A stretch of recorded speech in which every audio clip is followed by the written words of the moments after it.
What can I say about season 2? The show came out, people seemed to like it, and then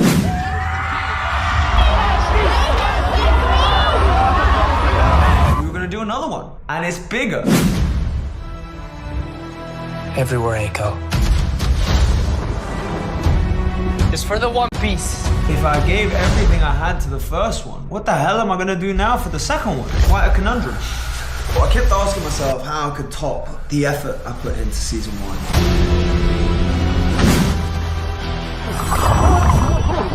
We got it!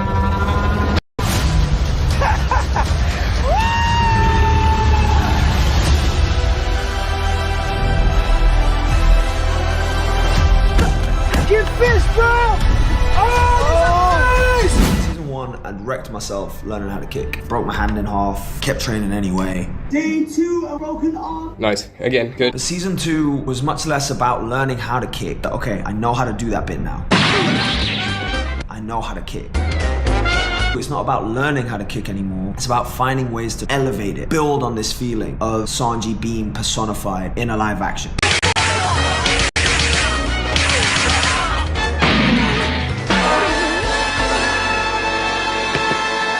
With the cooking, it's not about learning how to cook anymore.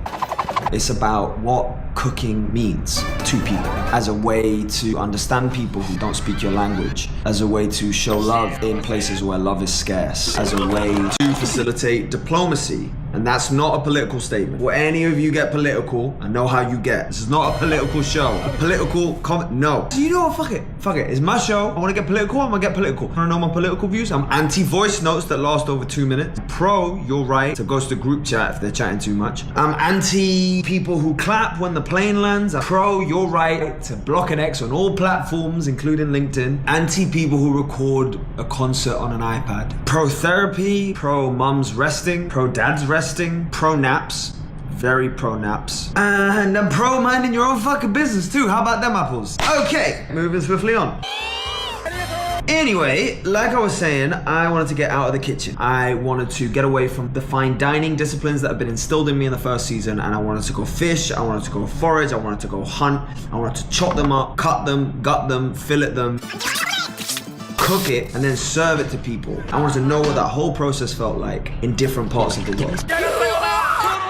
I'm trying to prep for a character. I don't really have much of a system. I never really fully learned how to do this. So my way of prepping is I just throw a bunch of shit at the wall and I hope that something sticks. This one time during the first season, I saw a picture of Gordon Ramsay doing an Iron Man, and I thought, well, I guess chefs do Iron Mans. I guess I've got to go do an Iron Man. So I ran 50 kilometers. Almost there!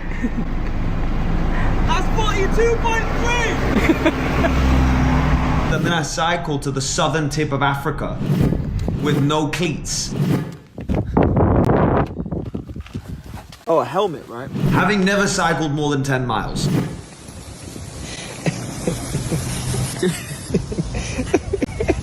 The things I have to do. What would you...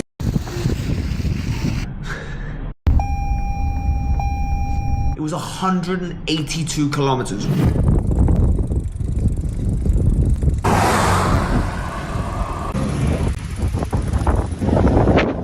Worst day of my life. Didn't learn a single thing. It was pointless. Completely pointless. 182 fucking K! Let's fucking go!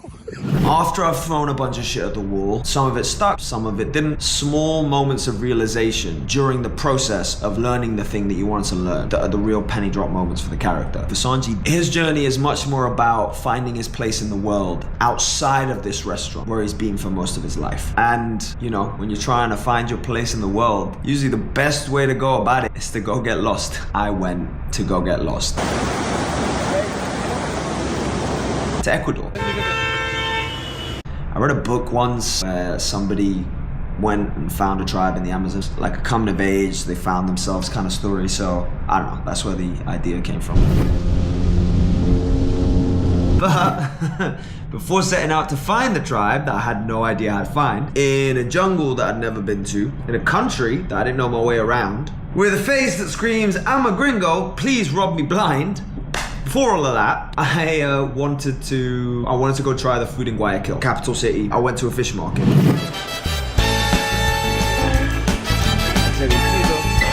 Vamos aquí, tiene buena pinta. That place in the middle of nowhere that's not even on TripAdvisor. That's where you find local food. Es muy picante. Where they would literally just pull the fish and pop it all into a ceviche. Now, there's quite a discrepancy about who invented ceviche, and I don't want to get involved. Not a political show, no. But I love both types of ceviche equally for different reasons. The Ecuadorian ceviche was very simple in its ingredients, very lemon juice based. It felt like I was eating ocean fresh out of the ocean. Un cevichito de cangrejo, camarones, pulpo. ¿Y qué era esto? Cangrejo.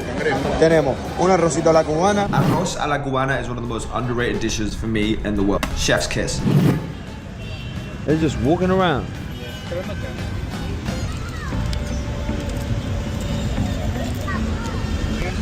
We found a place on the map on the border with the jungle called Baños. It turned out to be that there was parts of the jungle were not safe to go into,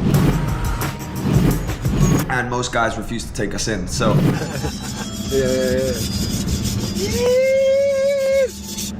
O sea, para sacarle filo a esto vas a... Sí, puede estar un año. we set off at 4 in the morning. ¿Quieres? Se ven. We stopped to learn how to make an encebollado on the way. In its most basic sense, it's a ceviche made with onion broth. Honestly, it just tasted like onion broth with a lot of seafood, but it was still great. Ooh, and encocado. Now, encocado was a banger. Heavy, very heavy dish. Basically the same thing as a ceviche, but made with this like coconut curry. I could barely walk after it, but it was also banging. We got there. We still couldn't find a guide to take us into the jungle.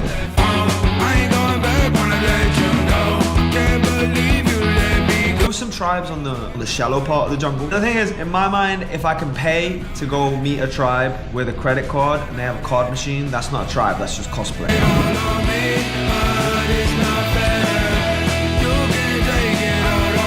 And in the absence of finding anybody who would take us deep into the jungle, we decided to get a raft and head down the rapids. Because what else were we gonna do with our day?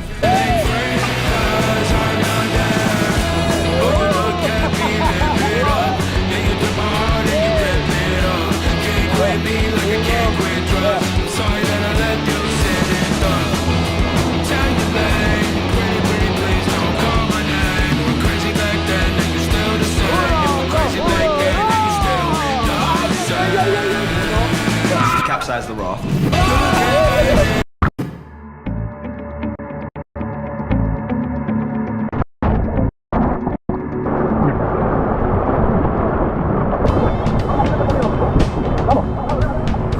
And then I tried to get back, but couldn't because the current in these rivers is strong. Like there is no turning back on the river. I got separated from the group and hung on this rock to stop myself from getting dragged down further because I didn't know if there was waterfalls down there.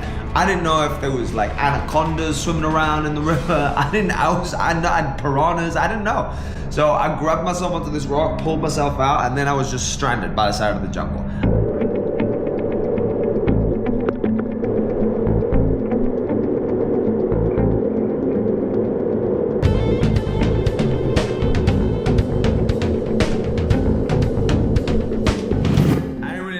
So I just kept walking down. At one point there was this gap and I didn't know which side of the gap my friends were gonna end up going down. So I literally eeny, meeny, miny mode to the right.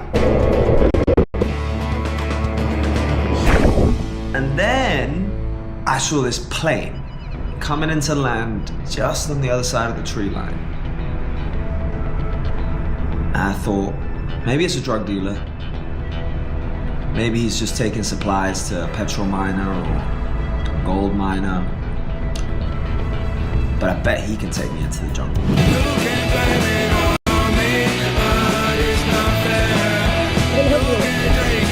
Airstrip, and I spoke to the guy. He said he would take me into the jungle for $500. So I bought some eggs, salt, bought rice. I don't know what the fuck these people eat. I just bought a bunch of food and took it with me as an offering. I'm mosquito repellent because I don't have the yellow fever vaccination. Lathered myself up in that shit.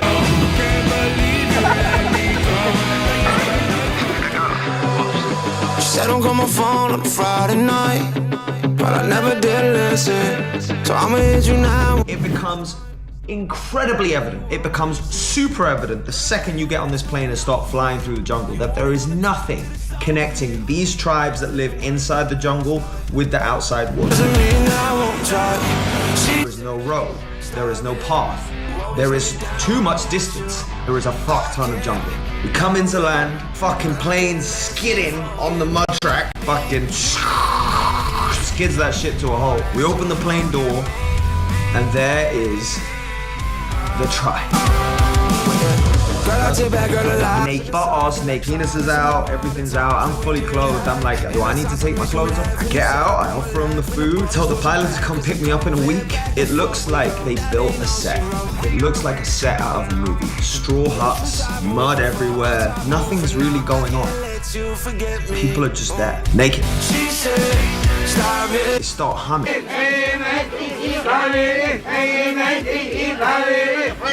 Ceremony ends. My clothes are still on, and the men start picking up arrows and flutes. So I assume it's hunting time.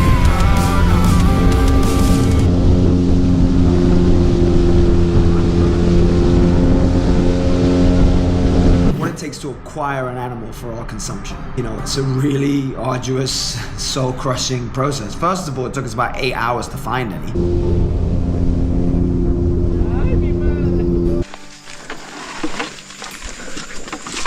What I later found out about them being naked was that it actually serves a purpose. So when you sweat, if you're wearing clothes, that sweat gets soaked up by the clothes. The animals can smell it. Whereas if you're naked, you have no scent. Getting stung by bees, spiders, poisonous frogs. We found some animals. And then when we did find one, you know, you gotta pull the flutes out, put the venom on it with the cotton, load it, and like snipers, they just start shooting them out of the trees.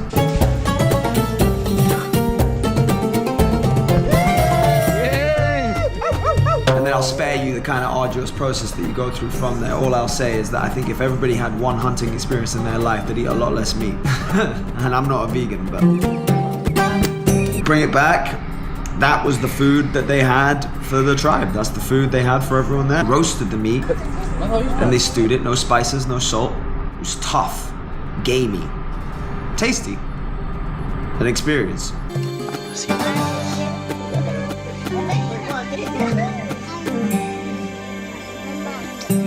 What do you think?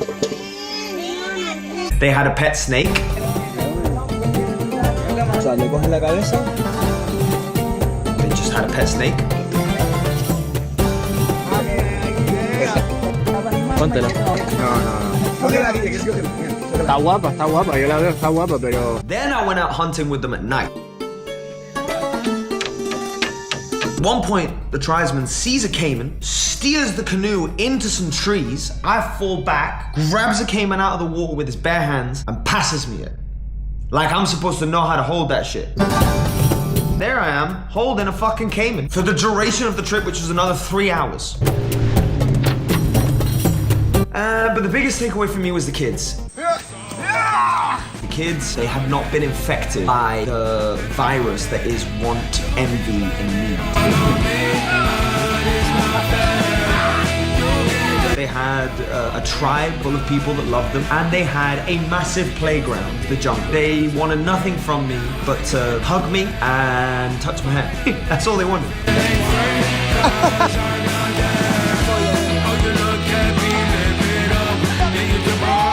They also got a hold of my meta glasses and took some pictures.